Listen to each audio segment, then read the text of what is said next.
इस्लाम का एक बेहतरीन सबकदोश वाकया। मिस्र के एक अमीर बिजनेसमैन का किस्सा। उस बिजनेसमैन को तकलीफ होने लगी। उसका टेस्ट करवाया गया। अमीर होने की वजह से उसने यूरोप जाकर टेस्टिंग करवाया। टेस्टिंग में पता चला कि उसे हार्ट बीमारी है।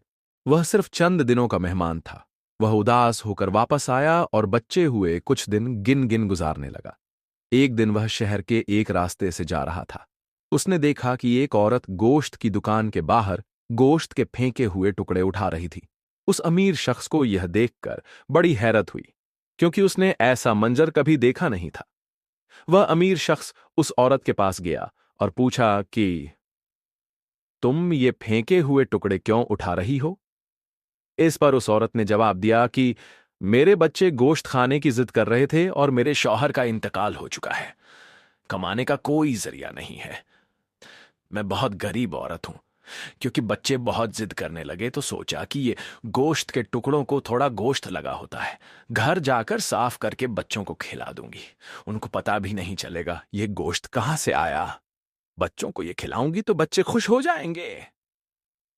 ये बातें सुनकर अमीर शख्स की आंखों में आंसू आने लगे। वह अमीर शख्स सोचने लगा कि मेरे पास इतना पैसा है और मेरे शहर की एक औरत का इतना बुरा हाल। उसने सोचा, क्यों ना मेरी इस दौलत का कुछ हिस्सा इस गरीब के काम आए। अमीर शख्स ने उस गरीब औरत की मदद करने का फैसला किया और उस गोश्त की दुकान वाले से कहा कि इस औरत को पहचान लो।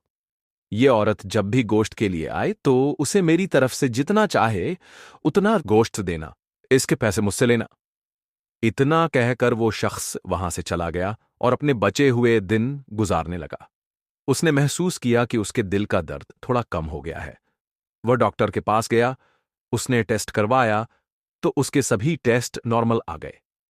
डॉक्टर ने कहा कि आपका हार्ट तो बिल्कुल ठीक है, इसमें कोई बीमारी नहीं। उसे इस बात पर यकीन नहीं हुआ। वह उस यूरोप के डॉक्टर के पास गया और टेस्ट करवाया तो वहां भी सभी टेस्ट नॉर्मल आए। वहां के सभी डॉक्टर हैरान रह गए, सोचने लगे कि यह कैसे हुआ। उन्होंने उस अमीर शख्स से कहा कि आपकी बीमारी तो जड़ से खत्म हो गई। उन्होंने शख्स से पूछा कि आपने कहाँ इलाज करवाया, हमें भी बता दे कि वो कौन सी नई टेक्नोलॉजी है जिसने इतने बुरी हालत के पेशेंट को ठीक किया। वह अमीर शख्स ने बहुत खुश होते हुए जवाब दिया और उस गरीब औरत का पूरा किस्सा बताया। उनको बताया कि सदका हर बीमारी मुसीबत को दूर करता है, सदके से हर बला दूर होती है। तब से वह अमीर शख्स अल्लाह के रास्ते में खूब खर्च करने लगा। अल्लाह हम सबको सदका देने की तौफीक आता फरमाए, आमीन।